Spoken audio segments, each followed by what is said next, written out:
Greetings to the class of 2018 and all who helped you be that. Or, as they say where I lived for 17 years in South Africa, all protocols observed.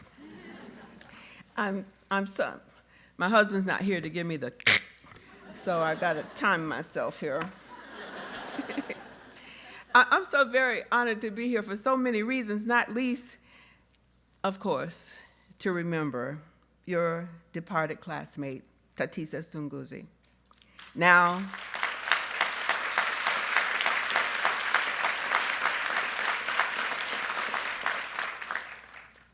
we would call her now an ancestor. And like all ancestors I know, she is shining her light on each of you, and I hope on me today and always. For again, as the South Africans say, long live.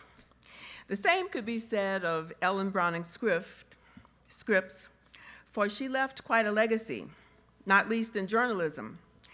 If she had been featured in the comic strips when I was about 5 years old and reading the comics at my grandmother's knee after she finished reading 3 newspapers, I would have probably used her, Ellen Browning Scripps, as my role model instead of Brenda Starr.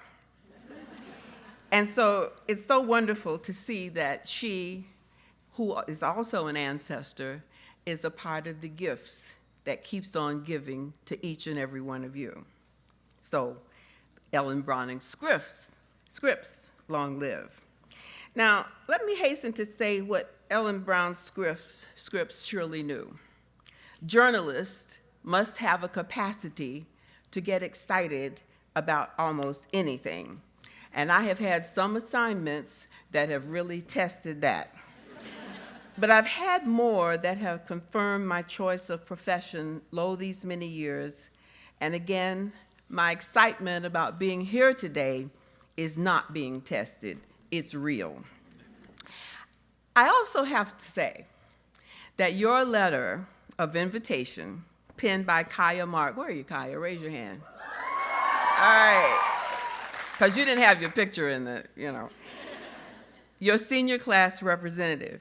That letter so eloquently stated what Scripps students are passionate about, not least your engagement in and passion for, in her words, making a difference in the world through conscious, meaningful change. After reading that, I was actually tempted to just get up here and read excerpts, Kyra, from your letter, including the one that speaks of your determination not to limit your horizons, then congratulate all of you, then do a drop the mic thing and sit down. But,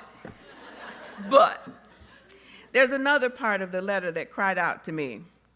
The part where Kaya said, so many of you have struggled to view the world in a positive light, given the political and social challenges of the past year. And believe me, given my various identities as a journalist, a woman of color, a woman with sisters of all colors, a wife, a mother, and an American citizen, I totally understand your feelings. Sometimes I've also struggled in all of those identities because in one, the journalist, I try not to take public positions because my job is to inform people, intelligent people like everybody around here, so that they can make up their own minds. But sometimes all of my identities collide. So I want to share with you that struggle, especially to try and understand the mindset that sanctions turning back the clock on so many of the hard-won gains of the generation I know best, the 60s civil rights movement generation that led us closer to a more just and equitable society and a more perfect union. And among the many developments that has also troubled me to no end is the toxic tribalism that is tearing at the moral fiber of our nation. It went underground for a long time, and now it has surfaced with a scary certitude. A disturbing example of that old saying, "We've been here before," or "What goes around comes around." And yet, I still have hope, as we used to say back in the day, that we shall overcome. Still, I sometimes remind myself of my sainted grandmother, who was a big wrestling fan. And I mean, even as she got to be in her late 70s and stuff. And one day, I had to shout at her when she was approaching the television set with a vase in her hand, poised to throw it at one of the offending wrestlers. And now, as I said, I often remind myself of my grandmother, although I don't have a vase in my hand, because my voice is increasingly that vase. Even this morning, but I won't go into that. And that's especially true when some vile tweet is put up on the screen that attempts to undermine my profession, calling us enemies of the people, a phrase I think was first used by Joseph Stalin, or that attacks some of my professional colleagues, sometimes in very personal and sometimes very dangerous ways. For example, my friend, the journalist April Ryan, who's a veteran White House correspondent who has covered 3 presidents during her 20 years there, and this year, for the first time, she has been verbally attacked by 2 different press secretaries and received death threats after asking the current president if he had thought about leaving office after the FBI raided the office of his personal attorney. And I most certainly threw my voice. If I had had a vase, it would have gone too. But anyway, eventually I calmed down long enough to do what I've been doing all my life, to strengthen my resolve to keep on keeping on behalf of the people I'm committed to serve, especially but not exclusively giving voice to the voiceless. And so, what I do, as I've always done when values I hold dear are challenged, I prepare to do righteous battle by polishing my armor, an armor that was created long before I was a journalist, an armor created of the enduring elements of our history. Now, I had a journalism professor who used to say somewhat enigmatically, we learn from history that we do not learn from history. But I believe we do learn, which is why I want to briefly share with you how prepared I am and always have been to do what I need to do. Righteous journalistic battle, especially in times past, and to go back to biblical history and Esther, the strong woman of the Bible, whose words in such a time as this is as relevant today as it was in her day. I do that in the hope of adding a tiny bit of polish to what I just heard from your senior class speaker is a very well polished armor. So, if you'll give me a moment to be personal, how was my armor created? Well, for that, briefly walk back with me to 1961, when I entered the University of Georgia under court order by a white Republican judge, no less, who understood the law that called for adherence to the 1954 Brown decision that outlawed the so-called separate but equal, but it was anything but. Remember this name, Boodle, Boodle, Boodle, because it's going to come around again in a few minutes. When students opposed to the order gathered at the entrance to the university shouting ugly racial epithets, one in particular that is now referred in polite circles as the N-word, excluding the rappers who don't refer to it as N-word, but you know about that. Anyway, I found myself looking around for that person they were calling by the N-word. For I had an entirely different identity, thanks to the armor I wore. And it was created by people in an era when they were forced to live under separate and unequal laws. But when they couldn't give us first-class citizenship, you know what they gave us? What they've given you here. They gave us a first-class sense of ourselves. For example, every year, to help make up for the deficits created by the people in power in our little poor black school, we often got textbooks with the pages torn out. Needless to say, none of the people in power look like us. Now, the reward to the family raising the most money for this annual fundraiser was that their little child would be crowned king or queen. Well, when I was in about the fourth or fifth grade, my family, my mother and grandmother, because my father was off serving in the war, had raised the most money, and I was crowned queen. Well, the notion that I was a queen took up residence in my head, which, while it was on my head, made me insufferable to my classmates for a few days. Because after a few days, their teasing got me to take the crown off of my head. But the notion that I was a queen remained in my head and in my heart and in my soul. So all those years later, as I walked through these mobs shouting the N-word at me, I was looking around for who they were talking about, because I knew it wasn't me, because I was what?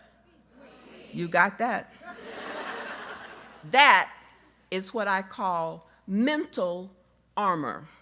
Now, the other layers of armor were created by the history that was taught in our homes, in our schools, and in our churches. A history that included women like Phyllis Wheatley, a woman who found a beautiful, poetic voice despite her not so beautiful status as a slave. And no, Kanye, that was not a choice of hers. Not for her or for Harriet Tubman. Well, never mind. Anyway, it wasn't a choice for Phyllis Wheatley, and it wasn't a choice for Harriet Tubman, who led so many of her people to freedom at great risk to herself. Or Ida B. Wells, a crusading journalist not unlike Ellen Browning Scripps. Wells campaigned against the lynching of black women in the late 1800s, and her words, like Esther's, are as relevant today as then. For she said, "The way to right wrongs is to turn the light of truth on them." To me, that's the mission of servants of the people, telling the truth with integrity. I could go on about the armor crafting inspiration that has guided my journey to the horizons, a phrase you will no doubt recognize that I borrowed from the incomparable, who? Somebody know? Zora Neale Hurston, I know you know. Also, long live. For even now, even after her ancestordom, she is getting good reviews for a book that's just been released called Barracoon. It's the story of one of the last survivors, U.S. survivors, of the transatlantic slave trade. And that is so important to help those who don't understand the lingering burden of that history and why it lives with so many of us today, and which, alas, is not being taught in far too many of our schools. But some of you will become parents, if you're not already. You're not, right? None? That we know of. But anyway, some of you will become parents, and it will be important for you, if you have children, or if you have friends who have children or relatives, to teach them how to react to bullying and not participate in it. It is important, but what they are seeing today and hearing from prominent adults is publicly bullying, using vile, cruel, sexist, and disrespectful words that are, and so it is important as ever in such a time as this to create a layer of armor for those children that is, just conceive of a layer of armor that is inscribed with words like respect, kindness, good manners, passion, compassion, and grace. I see so much grace right in front of me. It's a wonderful word. And it's never too early to start creating that layer of armor for our young people, but polishing it in yourselves. To be sure, you are graduating in what can clearly be described as the year of the woman. I mean, I so anticipated this day that I started clipping articles about women in newspapers and magazines. I'd be at the grocery store and I'd see a woman's face on a magazine. I'd grab it and start reading it to share it with you today. And I started finding all these women who are involved in changing the world, others who are in breakthrough roles, women demanding their rightful place. Even for the first time, one woman, a senator, allowed to breastfeed her infant on the Senate floor. I thought that was such a beautiful picture. Some women have achieved their rightful place in the world, but there are also those who must fight on, not least for equal pay for equal work, for demanding justice in case of disrespectful men and sexual predators, for Black women who often get a double discrimination whammy, like the fact that African American women are the victims of wide disparities in health, including one of the highest rates of death during pregnancy or complications from delivery than that of white women. Although white women, too, make up the shameful fact that more women in the United States are dying from complications related to pregnancy than in any other developed country, and the incidence is rising. Also, no, don't let me get started on what happened recently at Yale or at Airbnb, but y'all can see that when you get through graduating. It'll be on YouTube. Anyway, as the stacks of paper that I was clipping grew taller and taller and spread out in sequence on my floor in the office that my husband and I share in our apartment, I finally realized I had hardly left any space for the civic awards and golf trophies he has amassed. But then I comforted myself with the thought that after 48 years together, he gets me, okay? And so it got worse. And he never said much. He looked kind of funny about it, but anyway. But especially as I watched the Oscars and women speaking up and speaking out about the woeful lack of gender parity in Hollywood. 95% of the people who make decisions in Hollywood are white men. And their words were inspiring and sometimes challenging. And I was also thrilled to see for an Oscar nomination for the first time, a woman for choreography. It was Rachel Morrison for Mudbound. I don't know how many of you have seen that. But she was also the cinematographer for, what was that? You got it, Black Panther. I was so inspired by those women and those at the Golden Globes that after the Golden Globes, I flew immediately to Los Angeles and I interviewed Tracy Ellis Ross of Blackish and also one of the principals in #TimesUp. And she told me this, and I think it's important for those of you who are so involved in helping to do things in your community and focused on changing the world, to keep this in mind. She said, I think that one of the things we're all discovering is that abuse and discrimination and sexual violence is supported by a system of imbalance, and that it is structural, remember that word, structural, and not personal. Although particular experiences are personal, but that the structure makes space for that allows that kind of behavior to exist, and it's something else that needs to be changed. But Tracy also said that this is not a magic moment. It is a moment for such a time as this.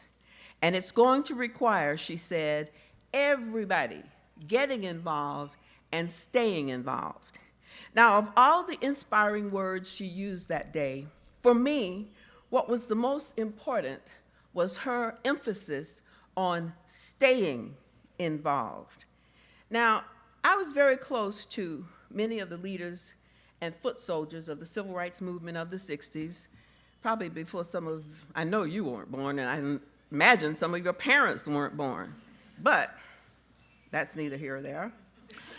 They say engagement in the world inhibits aging, so I don't mind being 76 because I stay engaged in the world. Here I am today. But anyway, I was close to many of the leaders and the foot soldiers of the civil rights movement and some of the sacrifices they made, including when the young women, about your age, many of them, and some younger, were put in cells, jail cells, for demonstrating with women who had committed crimes as severe as murder. And as you would recall, some of them who joined the movement, or as I would recall, some who joined the movement were also themselves murdered. And by the way, it helps to remember that whites as well as blacks died for our freedom, which is one of the reasons I continue to urge people to stop saying white people this and black people that. Generalities are not sufficient or even accurate in speaking about who is zooming who, as they say. At any rate, let's be careful about that. But that aside, here's something I know for sure. Women were the backbone of the civil rights movement, black and white women together. And the walls of segregation came tumbling down, allowing so many of us to reach heights never before possible. But my dear friend and attorney, back when I entered University of Georgia, Vernon Jordan, likes to say, when walls come tumbling down, what is left still to clean up is the rubble it generates. And now, far too many of us are still struggling with cleaning up that rubble, dealing with all the things. What's the word now you all use in the academy? I have a hard time pronouncing it, but I think it's called intersectionality. Y'all know that because you've been here and you probably use it. I'm still trying to get used to it. Anyway, I see you know what it means. But added to that are the cultural fears among many whites. I said many whites, I didn't say white people. Sparked, many experts agree, by the prospect of today's racial minorities, people of color, soon becoming this country's majorities in the next 20 some odd years. And yet, what makes me hopeful, among other things, the people I have met and interviewed for the PBS NewsHour series, Race Matter. People who have solutions to racism that are applicable to other bad isms, and I guess intersectionality. One is the Reverend William Barber. He's the initiator of something called Moral Mondays movement and the resurrection of Dr. King's Poor People campaign, who told me in one of my Race Matters conversation that his work is about bringing poor peoples of all colors together to help end the seemingly bottomless desperation many of them suffer. Now, that's where so many people today are trying to create bad stuff between poor white people and poor black people to make them think they don't have the same things in common and that one is going to take something away from the others. And that's where I think Reverend Barber's movement is so important. But now let's go back to when I look at the history of the fight for equality for women, especially in my lifetime. I just told you how old I am. I remember how important it was, but also how divided those movements were. Most black women felt that the white women's movement was all about white women and their specific issues and not about them, and black women felt the same way in reverse. And each separately made some strides. But today's movement holds out the promise not only of a coalition of those two groups, but also a coalition of the generations. You see, I want to be with y'all. I want to march when you march, okay?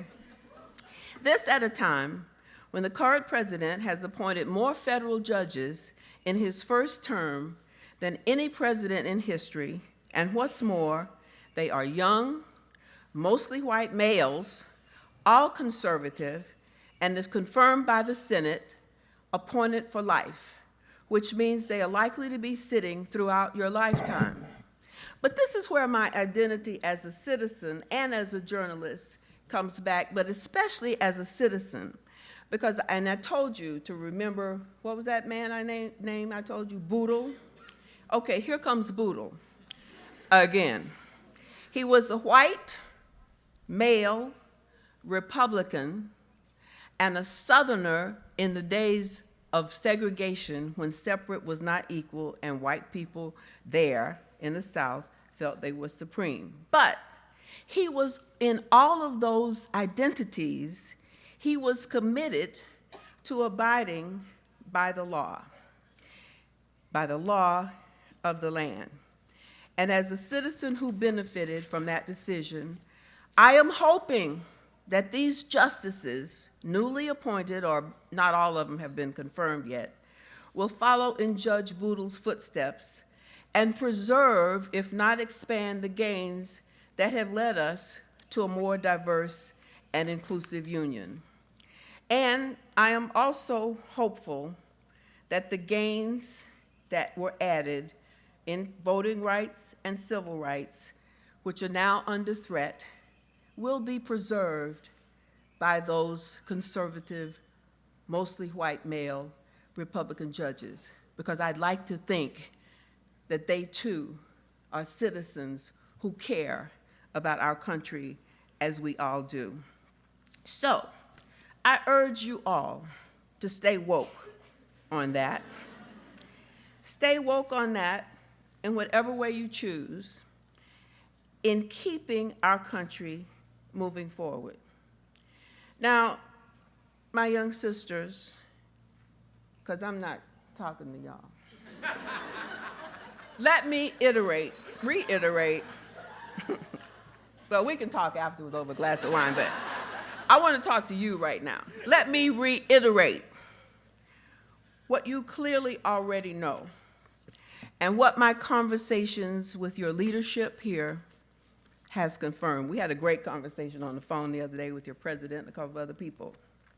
And it is that you keep on remembering how important it is, not only what happens in our country, but in the rest of the world. Just look at how the women's voices in America have inspired women in societies across this world that have been dominated by domineering men for centuries, sometimes at great risk to themselves. And here again, I raise my voice when I hear pronouncements from some of our leaders that tear at the fabric of that garment. Martin Luther King said, we're all wrapped in a single garment of destiny. So when I hear places outside of our borders referred to in negative terms, it affects me because I'm a part of that universe. And I can tell you from my travels all over the world up to now, that is, especially all the women who bear the brunt of extreme poverty, people everywhere have been inspired by what this country has stood for, its moral values. And I have seen firsthand what they are talking about. In war-torn Sudan, for example, I reported for NPR the exchange between former President Nelson Mandela's wife, Graça Machel, and the women who were forced to flee their homes and were now living in encampments.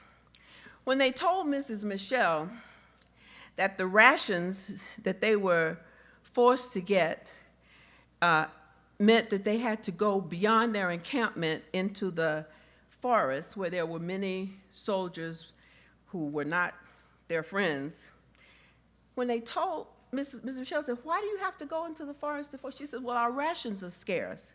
And so she said, "Well, why are you women going? Why don't you send the men?" You know what the women said? They said, "Oh, no. The men would be killed. We would only be raped." That was a reality in that village.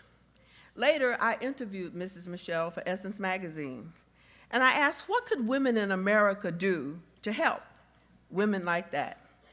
And she said that it would be great if some women physicians came over to attend the women who had either been abused or who have had no attention to their normal needs. Failing that, she said they could just write letters, letting them know that there were other women in the world who were aware of their plight and simply that they cared. She said, "You have no idea how important that would be to those women." And from what I have also learned about this class is that there are those among you ready to take up the crusading baton of help and hope on distant shores. Long live that commitment. Now, this and all other issues confronting our nation and our world require us to be good citizens, regardless of our professional identities, and not just raise our vases, but our voices. To that end, I invite you to take a page out of my book and continue to prepare yourself to make good choices by asking good questions and by finding the places you believe are providing you with good information that will help you continue to be good citizens. For example, as much as my former employer, the New York Times, is blasted these days, I have long found op-ed columnist Nick Kristof's pieces on women in the world to be spot on. I highly recommend them.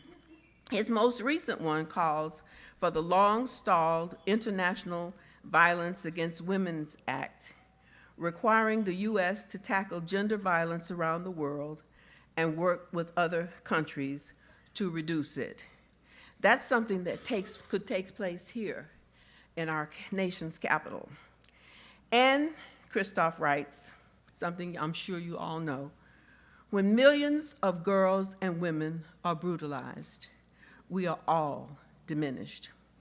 Now, in asking you all to put as one of your priorities seeking good information, not least by asking good questions, I'm not asking you to be my competition, not as journalists, although I know some of you who shall at the moment remain nameless are heading that way. Where is she anyway? I haven't seen her today. I know you're out there somewhere, a nameless person. But I'm asking each of you to join me, each in your own way, continuing to be good citizens, eschewing, among other things, the rubble of disinformation. And I urge you to continue to be aware of what really is fake news and not news, and don't use the term, please, because despots all over the world have now picked it up and are using it, and that's not a good thing. But, very quickly, and I'm about to close. You glad? Getting good information is downright hard work. I remember what former Secretary Madeleine Albright, one of your former speakers here, once said during a panel I was moderating, and someone criticized something they thought was inconsistent with United States values, democratic values. And she said, "Honey, don't you know?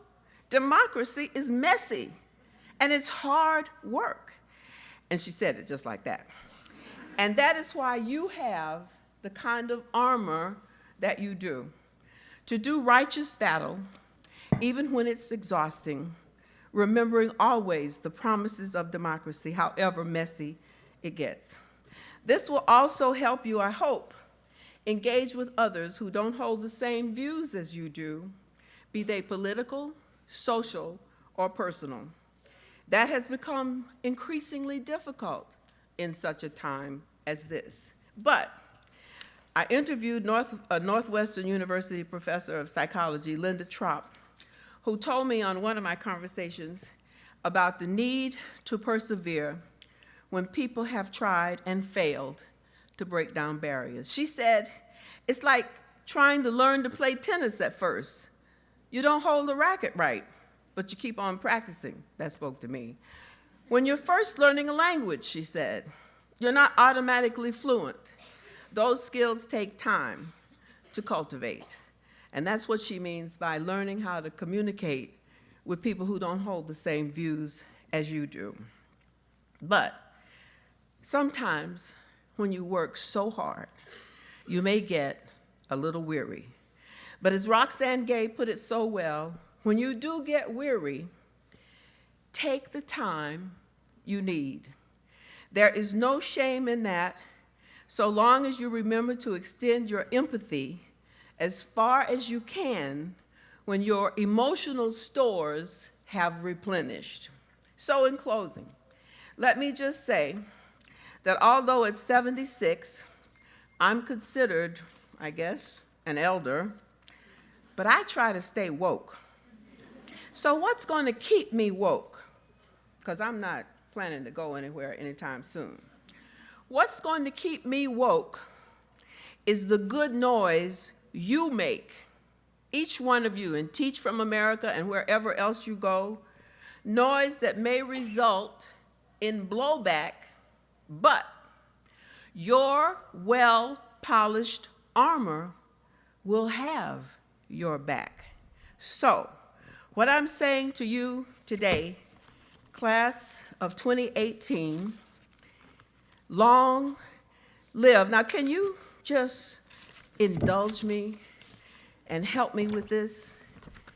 As I say, class of 2018, long live. And I want to hear it. Class of 2018, long live!